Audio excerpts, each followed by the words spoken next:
গল্পকথার আসর, কিছু ভয় আর কিছু রোমাঞ্চকর ঘটনা। প্রতি শুক্রবার রাতে আর প্রতি রবিবার দুপুরবেলা থাকবে কিছু অজানা ঘটনার সম্ভার।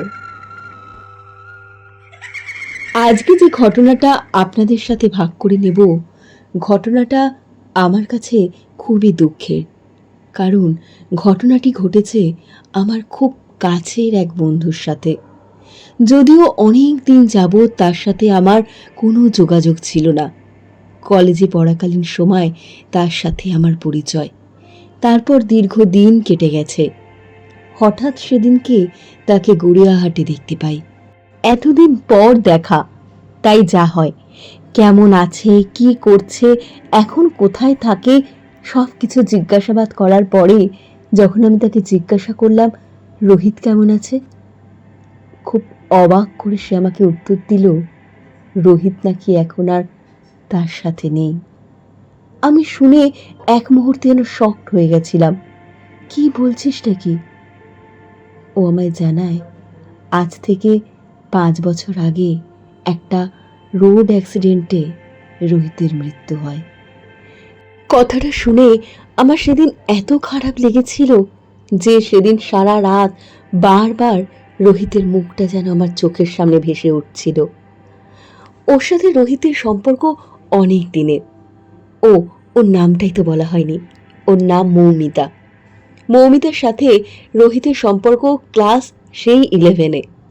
তারপর ও কলেজে ভর্তি হয়, আমরা একসাথে কলেজে পড়তাম। রোহিতকে প্রায় দেখতাম, আসতো মাঝে মধ্যে, দাঁড়িয়ে থাকতো ওর জন্য, একসাথে ছুটির পর বাড়ি যেত। সেই সূত্রে রোহিতের সাথেও আমাদের আলাপ হয়ে যায়। আমরা কয়েকটা বন্ধু মিলে রোহিতের সাথে বেশ জমিয়ে আড্ডাও দিতাম। কিন্তু তার যে এমন পরিণতি হবে আমি তো জীবনে ভাবতেই পারিনি। এরমও হয়েছে ওর বাড়ি থেকে সব জানতে পেরে ঠিকই করে ফেলেছিল গ্র্যাজুয়েশনটা কমপ্লিট করে MA করবে, তারপর বিয়ে দিয়ে দেয়া হবে ওদের।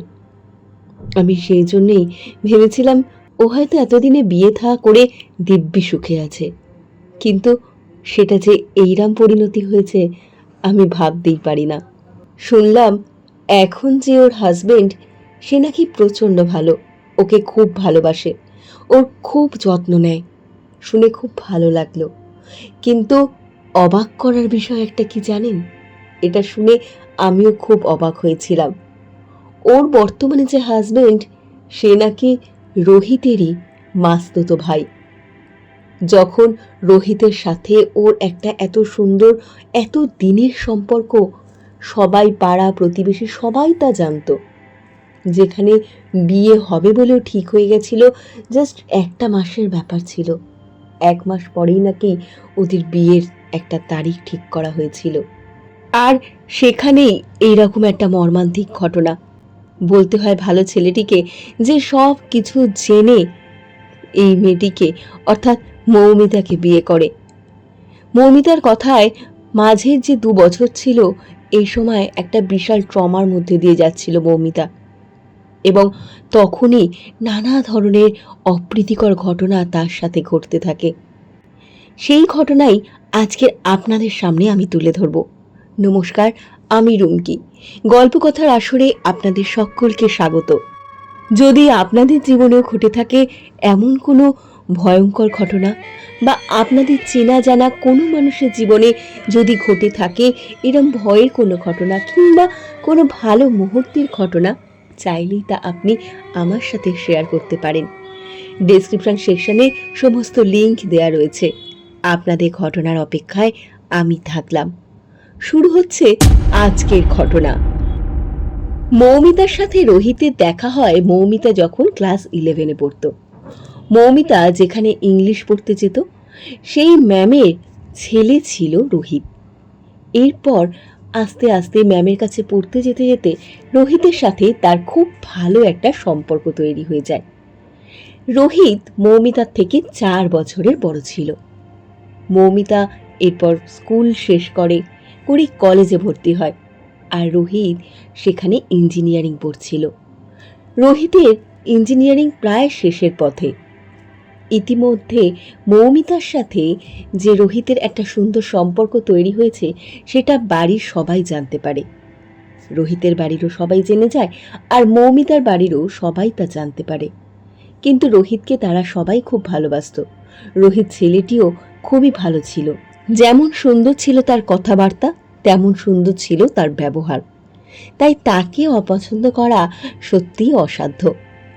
এইদিকে মৌমিতার বাবা মা যখন রোহিতের কথা জানতে পারে, তারা জেনে একটু দ্বিমত করেনি, বরং বলেছিল তোমাদের গ্র্যাজুয়েশনটা কমপ্লিট হয়ে গেলে পারে, আর এমএটা পারলে যদি তুমি করতে চাও তো করতে পারো, তারপরে তুমি চাইলে বিয়ে করতে পারো। কিন্তু রোহিত চেয়েছিল আরও কিছুদিন পর সে বিয়েটা করুক। সে তার মধ্যে একটা ভালো জব খুঁজে নিয়েছিল। অলরেডি তাদের নাকি খুব সুন্দর একটা সময় যাচ্ছিল। সে জব পাওয়ার পর আরও হাতে 2-4 বছর সময় নিয়েছিল, কারণ সে চাইছিল নিজেকে আর একটু সুন্দর করে গুছিয়ে নিতে, তারপরে বিয়েটা করবে। তারা মাঝে মধ্যেই বিভিন্ন রিলেটিভের বাড়িতে কিংবা দূরে কোথাও ঘুরতে যেত। এদিকে মৌমিতা তখন একটা চাকরিতে জয়েন করেছে, তাই দুজনে উইকেন্ডে মাঝে মধ্যেই কখনো না কখনো একটু দূরে ঘুরতে বেরাতো। কখনো বেরাতো শনিবার দিনকে কিংবা রবিবার দিনকে, তারপর রাতারাতি তারা ফিরেও আসত। কিন্তু এমনই এক রবিবার দিন তারা বেরিয়েছিল এই রোহিতেরই মাসির বাড়িতে। তার মাসির বাড়ি বহরমপুরে। সেখানে সকাল সকাল তারা পৌঁছে যায়। এমনিতেই রোহিতের একটা খুব শখ ছিল, সে ভীষণ রাইড করতে পছন্দ করত। তাই বাইক নিয়ে অনেক সময় একা একাই অনেক দূরেও চলে যেত। মৌমিতাকে নিয়ে গেলেও সে অত দূরে কোনো দিন নিয়ে যায়নি। তবে বহরমপুরটা কিন্তু কলকাতা থেকে অনেকটাই দূরে। এই প্রথম সে মৌমিতাকে বাইকে করে নিয়ে গেছিল বহরমপুরে। সারা দিন খাওয়া দাওয়া হই হট্টগোল করে সেদিনকে তাদের দিনটা খুব ভালোই কাটে। আর এই প্রথম রোহিত মৌমিতাকে আলাপ করিয়ে দেয় তার মাস্তুতো ভাইয়ের সাথে। তার মাস্তুতো ভাই শুভম কোনোদিন মৌমিতাকে এর আগে দেখেনি, কিন্তু রোহিতের মাসি, রোহিতের মাস্তুতো বোন সবাই মৌমিতাকে চিনত এবং তারা মৌমিতাকে ভালোবাসত। শুভমের সাথে কোনোদিন আলাপ হয়নি, এই কারণেই শুভম ছোট থেকেই দার্জিলিং কনভেন্টে থাকত। এরপর সে হায়ার স্টাডি করতেও বাইরেই কাটিয়েছে। তারপর সে ব্যাঙ্গালোরে চাকরি পায়, তাই সেখানেই সে থাকতে শুরু করে। সেইভাবে তাই মৌমিতার সাথে কোনো দিনই শুভমের পরিচয় হয়নি। রোহিত তাই চেয়েছিল শুভম যখন ছুটিতে এইখানে মানে বহরমপুরে চলেই এসেছে, মৌমিতাকে নিয়ে যাবে। আর অনেক দিন ধরে যেহেতু মাসিও বলছিল মৌমিতাকে নিয়ে আসার কথা, রোহিত ঠিক করেছিল এইবারে সে বাইকে করেই মৌমিতাকে ঘুরতে নিয়ে যাবে। তাই বাড়ির গাড়িও সে বের করেনি। সেখানে শুভমের সাথে পরিচয় হয়। সারাটা দিন তাদের বেশ ভালোই কাটে। এরপর তারা ঠিক করে বাড়ি ফিরবে। সেদিনকে মাসি বারবার বলছিল আজকে যেহেতু অনেকটা সময় হয়ে গেছে, প্রায় সন্ধে হতে যায়, আজকে না যাওয়াটাই ভালো, তার থেকে কালকে নয় ভোর ভোর বেরিয়ে যাস। কিন্তু রোহিতের কোনো একটা এমার্জেন্সি কাজ থাকায় রোহিত থাকতে চায়নি সেদিন। সে বলে আজ চলে যাই, এরপরে মৌমিতাকে একদিন বাড়িতে রেখে আসবো, আমি একা আসবো, ওর পক্ষে রাতে থাকাটা অসম্ভব। মাসিও এই জন্য আর খুব একটা জোর করেনি। তারা 7:30 পৌনে 8টার কাছে ওখান থেকে রওনা দিয়ে দেয় কলকাতার উদ্দেশ্যে। কিন্তু মাঝপথে তাদের টায়ার পাংচার হয়। সেখানে আরও বেশ কিছুক্ষণ সময় যায়। এরপরে তারা যখন কলকাতায় ঢোকার মুখে, রাত তখন অনেকটাই হয়ে গেছে। আর সেই সময় যখন রোহিত খুব টেনশন করছিল যে মৌমিতাকে তাড়াতাড়ি বাড়ি পৌঁছাতে হবে, এদিকে মৌমিতার বাড়ি থেকে বারবার কল আসছিল, রোহিত তাড়াহুড়ো করে বাইকের স্পিড অনেকটাই বাড়িয়ে দেয়। মৌমিতা তখন রোহিতকে বারবার বলছিল এত স্পিডে না যেতে, সেই বকা খাওয়ার হলে এমনিই খাবে, কিন্তু এত স্পিডে যেন গাড়ি সে না চালায়। রোহিত বলেছিল যে তার এতদিনের এক্সপিরিয়েন্স, কিচ্ছু হবে না, কোনো ভয় নেই, সে ঠিক পৌঁছে দেবে। ঠিক সেই মুহূর্তে সেই ফাঁকা রাস্তায় কোথা থেকে একটা লোক তার বাচ্চাকে কোলে নিয়ে রাস্তা পার হচ্ছিল, আর গাড়িটা রোহিতের সেই সময় একেবারে লোকটার সামনে গিয়ে পড়ে। সেই লোকটাকে বাঁচাতে গিয়ে রোহিত যেই গাড়িটাকে সরিয়ে ফেলে, সাথে সাথে বাইকের চাকা স্লিপ খায় এবং পেছন থেকে আসা একটা লরি রোহিতের গাড়িকে ধাক্কা মারে। তখনই রোহিত ছিটকে পড়ে এক জায়গায়, আর মৌমিতা ছিটকে পড়ে বেশ কিছুটা দূরে। বাইকটাও স্পিডে অনেকটা বেরিয়ে যায়। এরপরে মৌমিতার আর কিচ্ছু মনে নেই, মৌমিতা ওখানেই অজ্ঞান হয়ে যায়। তারপর ওখানকার কিছু লোকজন দৌড়ে এসে মৌমিতা আর রোহিতকে কাছাকাছি একটা হসপিটালে নিয়ে যায়, নিয়ে গিয়ে সেখানে ভর্তি করে। তাদের ফোন থেকে তাদের বাড়িতে ফোন করা হয়। যতক্ষণে তার বাড়ির লোক আসে, এসে এমার্জেন্সিতে দেখা করে মৌমিতা এবং রোহিতের সাথে, মৌমিতার তখনও কোনো জ্ঞান ছিল না, আর রোহিত নাকি তখনই স্পট ডেড হয়ে গেছিল। মৌমিতার যখন জ্ঞান ফেরে, সে প্রথমেই রোহিত রোহিত করে চিৎকার করে। তখন তাকে কিচ্ছু বলা হয়নি, বলা হয়েছিল রোহিত প্রচণ্ড অসুস্থ হয়ে আছে, তাকে আলাদাভাবে রাখা রয়েছে, তুই সুস্থ হয়ে বাড়ি চল, ওর সাথে তুই এখন দেখা করতে পারবি না, ওখানে আইসিইউতে আছে, ওকে কাউকে ঢুকতে দিচ্ছে না, ওর একটা অপারেশন হবে, বাড়ি গেলে তুই সুস্থ হলে রোহিতের সাথে দেখা করবি। কিন্তু মৌমিতার কিছুতেই মন মানছিল না, সে কান্নাকাটি করে রোহিতের সাথে দেখা করবে বলে। তাকে কোনো রকম বুঝিয়ে সুঝিয়ে 2 দিন পর বাড়ি নিয়ে আসা হয়। তখনও মৌমিতা কিছুই জানত না, তার কাছে ফোনটাও ছিল না, কারণ মৌমিতার মাথায় প্রচণ্ড জোর আঘাত লেগেছিল, তার একটা হাতও ভেঙে গেছিল। এরপর যখন 3-4 দিন হয়ে যায়, মৌমিতা ছটপট করে কেন রোহিতের কোনো খবর সে পাচ্ছে না। তখন তাকে জানানো হয় রোহিত সেদিনকেই অ্যাক্সিডেন্টে মারা যায়। মৌমিতা এই শখটা কিছুতেই নিতে পারছিল না, সে কান্নাকাটি করে বারবার সেন্সলেস হয়ে যাচ্ছিল। এদিকে তার বাবা মারও চিন্তা আরও বেড়ে যায়। ডাক্তারও বলে দেয় যদি মৌমিতা এরম বারবার সেন্সলেস হতে থাকে তাহলে কিন্তু বিপদ আরও বাড়বে। কি উপায় হবে না হবে কেউ কিচ্ছু বুঝতে পারছিল না। সেই সময় শুভম মৌমিতার পাশে থাকে, সে বারবার মৌমিতাকে বিভিন্নভাবে সাপোর্ট করার চেষ্টা করে, তার সাথে কথা বলে, কিন্তু মৌমিতা কোনো রকমভাবেই রোহিতের সেই স্মৃতি ভুলতে পারছিল না। এইভাবে দেখতে দেখতে প্রায় 20-22 দিন কেটে যায়। মৌমিতা আস্তে আস্তে বুঝতে পারে তার বাবা মার শরীরের অবস্থা ভালো না, সে একটাই মেয়ে, আর তার এরকম অবস্থা দেখে বাবা মা চিন্তা করে করে অলরেডি বাবার শরীর খারাপ হয়ে যাচ্ছে। সে তখন নিজেকে অনেকটা সামলে নেবার চেষ্টা করে। যখন মৌমিতা নিজেকে আস্তে আস্তে সামলে নিচ্ছে, তখনই ঘটতে থাকে কিছু অবাক করা ঘটনা। একদিন রাত্রে মৌমিতা যখন শুয়ে রয়েছে, হঠাৎ সে স্বপ্নে দেখে রোহিতকে। রোহিত ঠিক তার খাটের সামনে দাঁড়িয়ে রয়েছে। মৌমিতা দেখে জোরে কেঁদে ওঠে, রোহিত! মৌমিতার মা এই শুনে ধরফর করে ওঠে, কি হয়েছে তোর? মৌমিতা বলে, মা, আমি রোহিতকে দেখলাম। মৌমিতার মা তখন মৌমিতার মাথায় হাত দিয়ে বলে, তুই স্বপ্ন দেখেছিস, শুয়ে পড়। এরপর মৌমিতা চোখের জল ফেলতে ফেলতে শুয়ে তো পড়ে, কিন্তু এই ঘটনার এই যে সূত্রপাত হয়, এরপর থেকে প্রায় রাত্রে মৌমিতা রোহিতকে দেখে সে তার খাটের সামনে দাঁড়িয়ে রয়েছে। তাই প্রায় রাতে মৌমিতার ঘুম ভেঙে যেত, সে প্রায় মাঝরাত অবধি জেগে বসে থাকত।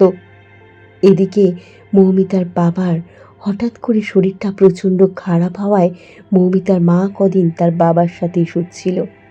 মৌমিতার মা বাবার কাছেই শুতো, কিন্তু মৌমিতার এরকম যখন অবস্থা, তাই থেকে কদিন মৌমিতার সাথে শুচ্ছিল। এরপর একদিন হঠাৎ করেই রাত্রেবেলা মৌমিতা যখন ঘরেতে বসে রয়েছে, অনেকটাই রাত তখন, তার মনে হয় তার ঘরের পাশে জানলার কাছে কেউ যেন দাঁড়িয়ে রয়েছে।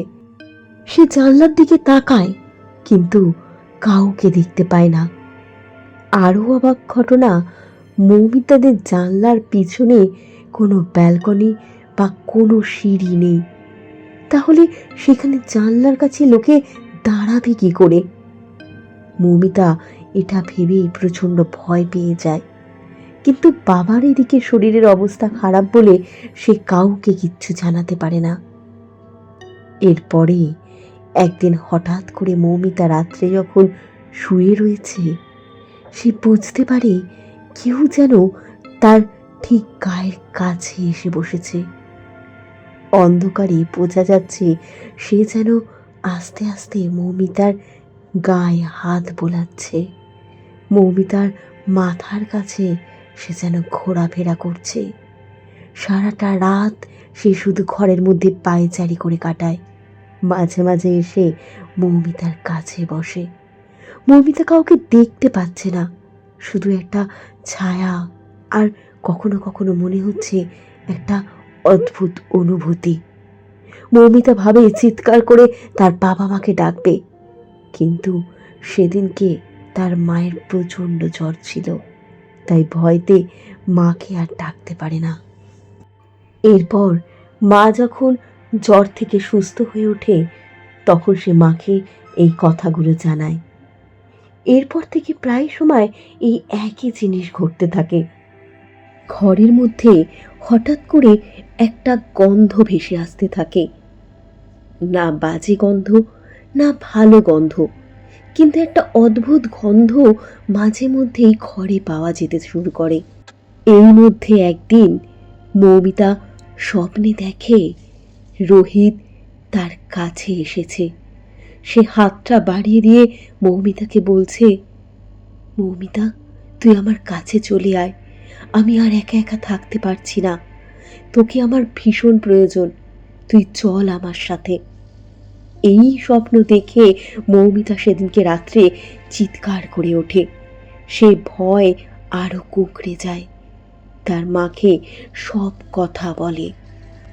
তার মা কিছুতেই বুঝতে পারছিল না এই সমস্যা নিয়ে কোথায় যাবে তারা, কার কাছে গিয়ে বলবে। এরপর তারা রোহিতের বাড়িতে যায়। রোহিতের মা বাবাকে গিয়ে সব কথা বলে। রোহিতের মা বাবা শুনে ভারী অবাক হয়ে যায়। শুধু অবাকই হয় না, তারাও বলে যে এখন তারাও বুঝতে পারে তাদের ঘরেতে যেন কেউ রয়েছে। মাঝে মধ্যে তাদেরও এরকম ফিল হয় যে কেউ যেন তাদের ঘরের ভেতর ঘুরে বেড়াচ্ছে, কিন্তু তারা কাউকে দেখতে পায় না। কিন্তু একজনের উপস্থিতি তারা বারবার অনুভব করে। এইভাবে আরও কয়েকটা দিন কেটে যায়। পরিস্থিতি আরও খারাপের দিকে যেতে থাকে। এবার থেকে মৌমিতা সারা গায়ে আঁচড়ের দাগ পড়তে থাকে। মৌমিতা আরও ভয় পেতে শুরু করে। কোথাও কিছু নেই, সকালে উঠে দেখতো খুব ডিপলি আঁচড়ের দাগ, কখনো তার হাতে, কখনো তার পায়ে, কখনো তার মুখের কাছে, কখনো গলায়। এই দেখে মৌমিতার বাবা মা আরও ভয় পেয়ে যায়। তারা আবার দৌড়ে রোহিতের বাবা মার কাছে যায়। সেই সময় রোহিতের মা তার মাসিকে এই সব কথা বলে। রোহিতের মাসি তখন উপদেশ দেয়, এমন একজন আছে যার কাছে গেলে পারে হয়তো এই সমস্যার সমাধান হওয়া সম্ভব। এই বলে তিনি রোহিতের মাকে তাদের বাড়ির কাছে ডেকে নেয়, এবং তাদের বাড়ির কাছেই একটা বড় মসজিদ আছে। সেই মসজিদে নিয়ে যায় রোহিতের মাকে। সেখান থেকে বলা হয় মৌমিতাকে তার বাবা মার সাথে সেখানে আসতে। এরপর মৌমিতাও সেখানে আসে। ওখানের যে মৌলবী ছিলেন তিনি মৌমিতাকে দেখেই আগে বলে দেন সে যেন মসজিদের ভেতরে না ঢোকে, মসজিদের বাইরেই যেন দাঁড়িয়ে থাকে। তারপর তিনি একটা জল দেন এবং একটা তাবিজও দেন। বলেন এই তাবিজটা যেন মৌমিতা কোনো দিন তার হাত থেকে না খোলে, আর জলটা 1 সপ্তাহ ধরে প্রত্যেক দিন সে যেখানে থাকবে সেখানে যেন ছড়িয়ে দেয়া হয়। সেখান থেকেই বলা হয় রোহিতের যেহেতু অপঘাতে মৃত্যু হয়েছে, তার আত্মা বারবার চাইছে মৌমিতাকে ফিরে পেতে। তার জন্য রোহিতের একটা বড় পুজো দেয়া দরকার। সেই ব্যবস্থা যেন তারা করে। নয় কোনো ভালো ব্রাহ্মণ ডেকে তার ভালো করে শ্রাদ্ধ শান্তির আর একটা কাজ করা হোক, কিংবা গয়ায় গিয়ে যেন তারা পিণ্ড দিয়ে আসে। এরপর রোহিতের বাবা মা গয়ায় যায় এবং সেখানে গিয়ে তার পিণ্ড দিয়ে আসে। এরপর থেকে মৌমিতা আর স্বপ্নে রোহিতকে দেখে না। এরপর থেকে আর মৌমিতা সেরকম ফিলও করে না যে তার ঘরের মধ্যে কেউ ঘুরে বেড়াচ্ছে, কিংবা তার সারা শরীরে আঁচড়ের দাগ পড়ছে। এমনকি রোহিতের বাড়িতেও যে অনুভূতি হচ্ছিল তার বাবা মার, যে তাদের ঘরেতে কেউ রয়েছে, সেটাও আস্তে আস্তে বন্ধ হয়ে যায়। এই ছিল আজকের ঘটনা। ঘটনাটা যদি ভালো লেগে থাকে অবশ্যই একটা লাইক করবেন। আপনাদের মূল্যবান মতামত আপনারা জানাতেই পারেন। আর যদি এমন ঘটনা আবার শুনতে চান আর এই চ্যানেলে নতুন হয়ে থাকেন, চ্যানেলটিকে সাবস্ক্রাইব করে দেবেন। নেক্সট ঘটনা নিয়ে আসবো ঠিক রবিবার দুপুরবেলা। সবাই খুব ভালো থাকবেন।